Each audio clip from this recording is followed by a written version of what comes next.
Tonight we're heading to TeamLabs in Nagai Park, and I want to know, is it as good as TeamLabs in Tokyo? TeamLabs in Tokyo set a pretty high bar. It was absolutely superb. I have a funny feeling this one might not quite live up to it. Simon, first time at TeamLabs, let's go check it out.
Yes, we look tired.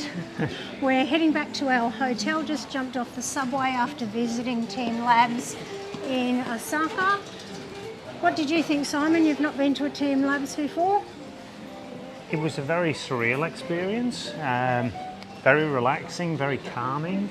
There had been a Scottish guy on the subway on our way there who we got chatting to, who lives in Osaka, and he said it was a therapeutic experience. Very much so. If you are going, make sure you download the interactive map or the map to make sure you see everything, because we nearly left having only seen about half of it. Yeah. So that's definitely a tip. But it was an enjoyable experience. If you've been to TeamLabs in Tokyo, don't expect the same. It isn't quite at the same level, but it's still a nice experience. Yes. And be grateful for the fans that they give you. Especially if you're in September and it's hot and it's sweaty. Thanks for watching. See you next time. Like and subscribe.